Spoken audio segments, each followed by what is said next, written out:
करीब 3 दशक के बाद मुंबई की राजनीति में एक बहुत बड़ा बदलाव हुआ।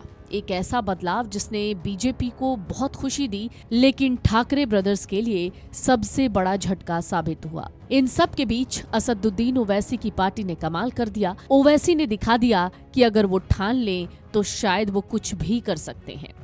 इन सब के बीच अखिलेश यादव की सपा का क्या हाल हुआ, चलिए आज हम आपको बताते हैं। बीएमसी यानी बृहन मुंबई महानगर पालिका में आखिरकार किसने बाजी मारी, किसकी पतंग खूब उड़ी और ठाकरे ब्रदर्स को ये झटका कैसे लगा। महायुति गठबंधन ने बहुमत का आंकड़ा पार कर लिया। बीजेपी पहली बार मुंबई में मेयर बनाएगी। वहीं मुख्यमंत्री एकनाथ शिंदे ने अपने प्रदर्शन से साख बचा ली। दूसरी ओर ठाकरे भाइयों को झटका लगा, जबकि असदुद्दीन ओवैसी की पार्टी AIMIM ने सबको चौंकाते हुए जोरदार बढ़त हासिल की। एकनाथ शिंदे की शिवसेना बीजेपी के साथ गठबंधन में किंग मेकर की भूमिका में आ गई। मुंबई की सत्ता के लिए हुए इस मुकाबले में ठाकरे बंधु 2 दशकों बाद फिर से एकजुट हुए थे, लेकिन उनकी उम्मीदों पर पानी फिर गया। इधर कांग्रेस बीएमसी में अस्तित्व बचाने में कामयाब रही। समाजवादी पार्टी अब केवल कुछ खास मोहल्लों और व्यक्तिगत प्रभाव वाली सीटों तक ही सीमित रह गई। तो चलिए एक एक करके बीएमसी में सभी पार्टियों के असर को समझने की कोशिश करते हैं। बीजेपी के मिशन मुंबई की सफलता ने अब उसे आर्थिक राजधानी में प्रमुख राजनीतिक शक्ति के रूप में मजबूती से स्थापित कर दिया।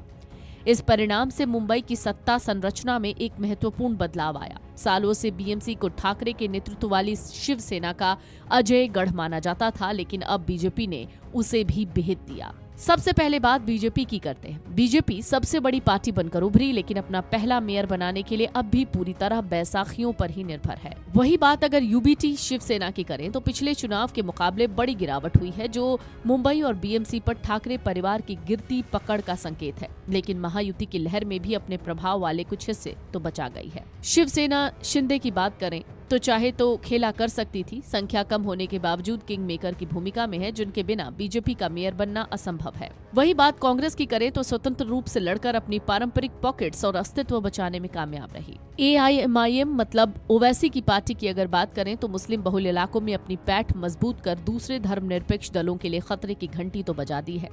राज ठाकरे के MNS की बात करें तो इनका जादू फिर से बेअसर रहा है। अजित पवार के एनसीपी की बात करें तो ग्रामीण पकड़ के मुकाबले मुंबई महानगर में पार्टी का आधार अब भी बहुत कमजोर साबित हुआ।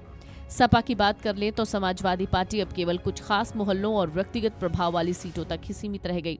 एनसीपी शरद पवार की बात करें तो शरद पवार की पार्टी के लिए मुंबई नगर निगम में अपना खाता खोलना ही इस वक्त सबसे बड़ी उपलब्धि है। उद्धव ठाकरे की शिवसेना यूबीटी ने राज ठाकरे की मनसे के साथ गठबंधन करके चुनाव लड़ा। राज्य स्तर पर कांग्रेस, शिवसेना यूबीटी और शरद पवार ने राष्ट्रवादी कांग्रेस पार्टी के साथ गठबंधन महाविकास अघाड़ी MVA का हिस्सा है।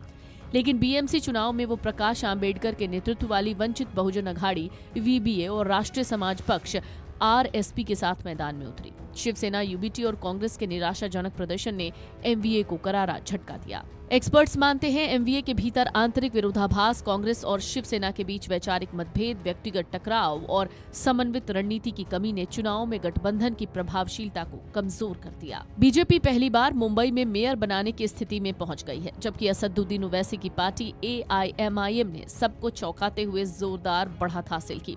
227 सदस्यीय बीएमसी सदन में बहुमत के लिए 114 सीटों की जरूरत थी।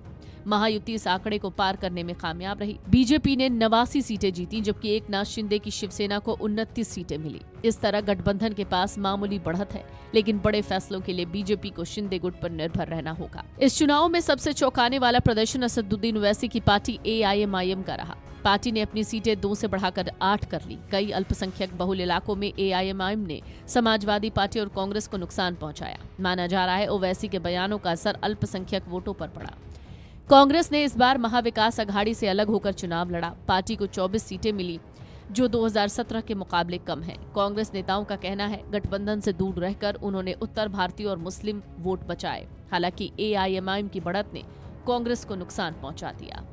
Video desk amarujala.com। अगर आप ये वीडियो YouTube पर देख रहे हैं तो हमारे चैनल को सब्सक्राइब कर बेल आइकन दबाएं, और Facebook पर देख रहे हैं तो हमारे पेज को लाइक करें।